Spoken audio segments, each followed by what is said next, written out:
안녕하세요. 수의학원 원장입니다. 오늘 준비한 영상은요, 외대부고, 용인에 있는 외대부고에 대한 수학시험, 그러니까 작년도 고등학교 1학년 아이들이 치렀던 1학기에 시험 봤던 수학시험에 대해서 좀 분석을 해드리는 그러한 영상을 준비했습니다. 많은 어머님들이 외대부고에 이제 입학해서 학교 수학시험이 어떻게 출제가 되는지 이런 것들에 대한 궁금증이 많이 있으리라고 생각을 합니다. 그래서 그러한 그 좀 궁금증들을 해소하는 차원에서 제가 외대부고에 대한 영상을 준비했고요. 이 영상의 내용은 일단 학교 시험 문제에 대한 개괄적인 그 구성이 어떻게 되는지, 그 다음에 어디에서 좀 어려운 문제가 출제되는지 이런 것들 좀 분석하고, 그 다음에 학교 아이들의 성적 분포가 어떻게 되는지 뭐 이것도 저희가 좀 살펴보면서 그러면 시험 준비는 좀 어떻게 해야 될지 이것에 대해서 말씀을 드리도록 하겠습니다. 그러면 먼저 이 학교의 시험이 어떻게 출제가 되는지 보도록 하겠습니다. 외대부고는 전체 문항수는 26문항이 출제가 됩니다. 26문항이 출제가 되는데 그 중에 객관식이 18문항이고요.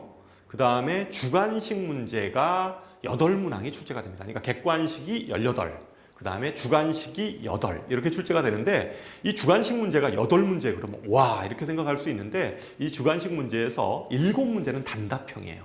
7문제는 단답형이고 하나만 서술형입니다. 그럼 이 학교에서 왜 이렇게 출제를 했는가에 대해서 한번 생각을 해보면, 대부분의 고등학교들은 킬러 문제, 실제 이제 1등급을 가르는 문제들을 보통 객관식 또는 주관식 이렇게 양분해서 객관식에서만 한두 개, 그 다음에 주관식에서 한두 개 이렇게 배치를 해요. 그러다 보면 객관식의 그 어려운 문제들을 아이들이 찍어서 맞는 아이들이 생겨요. 찍어서 맞는 아이들이 생기면 굉장히 공부를 좀 찍어서 틀렸던 아이거나 공부를 좀 했던 아이들은 좀 그게 굉장히 억울하죠. 어떤 아이는 찍어서 맞는 이런 일이 벌어지니까. 그러다 보니까 외대부고도 아마 이제 그런 문제들을 학부모나 학생들이 분명히 문제 제기를 했으리라고 생각을 합니다. 그러다 보니까 외대부고는 어떻게 문제가 출제가 되냐면, 객관식 18문제는 굉장히 쉬워요. 그러니까 객관식 18문제는 진짜로 총알같이 풀어낼 수가 있습니다. 그러니까 아마 외대부고 정도 다니는 아이들이라고 생각을 하면 객관식 18문제는 아마 금방 풀어내리라고 생각합니다. 그러면 결과적으로 마지막 주관식 8문항에서 판가름이 나는데, 그 주관식 8문제에서 서술형 문항은 한 문항이에요. 근데 그 서술형 문항은 기본적으로 좀 쉽게 출제를 합니다. 그래서 금방 그것도 이렇게 아이들이 쓸 수 있어요. 그러다 보니까 그렇게 쓸 수 있으니까 결국은 싸움이 그 단답형 문제죠. 단답형. 주관식 단답형. 답만 쓰면 돼요. 주관식 단답형 문제의 그 7문제 중에서 난이도 있는 문제가 한 서너 문제가 들어가 있는 거예요. 그래서 그걸로 판가름이 되는 그러한 시험 구성을 갖는다. 이렇게 우리가 분석을 할 수가 있습니다. 그래서 그러면 이제 어려운 문항들은 그럼 어디서 출제가 되냐면, 아까 제가 얘기했다시피 어려운 문항은 그 주관식 단답형 문제예요. 답만 쓰면 되는 문제. 이게 어려운 문항입니다. 그러니까 아이들이 찍을 수 없으니까 여기서 이제 진검승부가 이루어지는 거죠. 그러니까 이 문제를 푸냐 못 푸냐 이것에 따라서 아마 이제 1등급, 뭐 2등급, 3등급, 뭐 4등급 이렇게 이제 갈라지는 이러한 형태를 취하리라고 생각합니다. 그러면 이제 이 아이들의 성적 분포, 어려운 문항들을 좀 살펴보면요. 어려운 문제들은 요게 단답형 문제예요. 단답형 23번째 문제인데, 주관식 단답형 23번째 문제인데, 보면 한 요 정도 수준의 문제. 단답형이죠. 이게 만약에 객관식이면 아이들이 이제 뭐 찍기도 하고 이럴 텐데, 이거는 다 풀어야 돼요. 양가 상급 문제입니다. 그 다음에 이것도 마찬가지죠. 그 단답형 24번째 문제, 이러한 문제들. 좀 어려워 보이죠? 좀 따져봐야 되고, 그 다음에 요거 25번째 문제입니다. 단답형 문제. 차수가 꽤 높습니다. 그리고 풀이 과정이 좀 길게 다 이렇게 유도를 해야지 풀 수 있는 문항들이죠.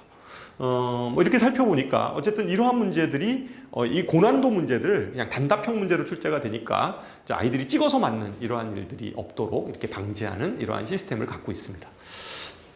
그렇다면 이러한 그 아이들의 성적 분포, 이러한 시험에서 아이들은 어느 정도의 성적 분포를 갖는지 이렇게 보면, 평균 점수가 93.6이에요. 그러니까 평균이 거의 뭐 94. 물론 이게 그 지필고사만으로 만들어진 점수는 아니죠. 보통 학교는 지필이 6이고요. 그 다음에 수행평가가 4입니다. 그런데 대부분의 아이들은 수행평가는 거의 뭐 감점 없이 받을 테니까 그런 걸로 생각하면 어쨌든 지필고사도 굉장히 높은 점수를 이제 받은 거다 이렇게 생각을 할 수 있습니다. 표준 편차가 3.5예요. 그러니까 뭐 아이들은 그냥 그 90점대에 오밀조밀하게 아이들이 몰려있다라는 걸 얘기하는 거고요. 90점 이상 맞은 학생들이 90.2%입니다. 그러니까 90점 이상 맞은 아이들이 이제 거의 90% 애들은 다 맞고, 그 다음에 거의 70점 이하는 아예 없어요. 70점 이하는 없고, 그러니까 대부분의 아이들이 그러니까 90점대 점수를 갖거나 아니면 80점대 점수를 갖거나. 근데 80점대 갖는 아이들은 뭐 10% 정도뿐이 안 되니까 이 학교의 분위기를 알 수가 있죠. 그러면 이 학교에서 1등급을 받으려면 당연히 어떻게 돼야 돼요? 한 문제 정도 틀리는 정도도 좀 용납이 안 될 수도 있죠. 시험에 따라서. 보통 이게 하나 정도 틀리는 정도, 이 정도 해야지 이 학교에서 이제 1등급. 그러니까 우리가 1, 2등급을 받으려고 하면, 이 학교에서 1, 2등급을 받으려고 하면 뭐 하나 다 맞거나 다 풀어내거나, 아니면 하나 정도 틀리는 정도, 한 2개 틀리면 아마 한 3등급 이 정도로 내려가겠죠. 뭐 이렇게 분포가 이런 식의 분포를 갖는다. 그리고 아까 점수 배점을 제가 말씀을 안 드렸는데, 이 학교는 오히려 평균이 이렇게 높은 이유 중에 하나가 객관식 문제가 점수가 커요. 그러니까 역배점을 쓰는 학교예요. 그러니까 이 평균이 이렇게 높은 이유가 객관식 점수가 오히려 높고, 아까 킬러 문항이 들어가 있는 단답형 문제는 한 문제당 2점짜리들이에요. 2점짜리. 그러니까 오히려 어려운 문항이 점수가 적어요. 2점. 많아봐야 3점. 그러니까 2점짜리가 6개고요. 2점짜리가 6개고 3점짜리가 하나야. 하나. 이렇게 되니까 단답형 문제가 오히려, 그러니까 서술형 문제들, 뭐 주관식 문제가 오히려 배점이 낮습니다. 그러니까 2점이에요. 그러니까 객관식 문제는 오히려 뭐 3점, 4점 이러는데, 주관식 어려운 문제가 2점. 그래서 이제 역배점을 쓰는 학교여서 이렇게 평균이 높은 것도 있습니다. 어쨌든 배점에서. 그렇다면 이제 이 학교에서 어떻게 이제 시험 준비를 해야 되느냐라고 생각했을 때, 이 학교는 기본적인 문항들은 물론 뭐 다 해야 되죠. 학교에서 뭐 쓰고 있는 뭐 부교재라든가 부교재 이런 것들에 대해서는 뭐 기본적으로 다 해야 되고, 거기에 플러스 고난도 문제집들을 다뤄봐야 돼요. 근데 고난도 문제집은 유형이 2가지인데, 보통 이제 내신에 쓰이는 고난도 문제집들이 있고요. 그래서 그런 것들은 뭐 예를 들어서 EBS의 뭐 올림푸스 고난도라든가 뭐 블랙라벨이라든가 뭐 1등급 수학이라든가 뭐 이런 책들 있죠. 아니면 뭐 실력 정석 연습 문제라든가 이런 문항까지도 좀 다 풀어내야 되고요. 다 풀어봐야 되죠. 그러니까 그 학교에서 잘하려면 다 풀어야 되고, 그 다음에 특히 모의고사 기반 문제들을 준비해야 돼요. 그러니까 모의고사 기반, 특히 모의고사 문제들은 예년 것들도 풀어봐야 되겠지만,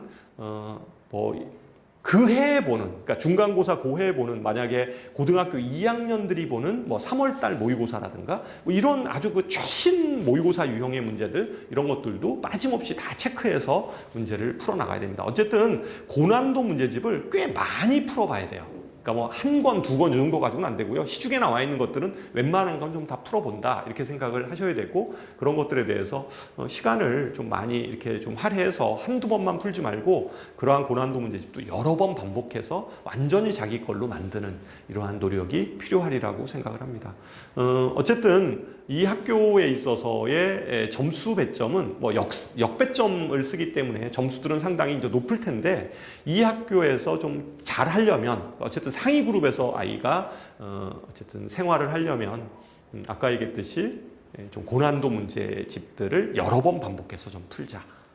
그래서 그렇게 좀 준비하는 수밖에 없는 것 같아요. 이 학교는 워낙 이제 뭐 워낙 잘하는 아이들이 많이 모였으니까. 어쨌든 오늘 제가 용인 외대부고에 대한 문항 분석을 좀 해드렸는데요. 어쨌든 우리 학생들이 처음 입학해서 어쨌든 좋은 성과를 거두기를 기대하면서 오늘 영상을 마치도록 하겠습니다. 감사합니다.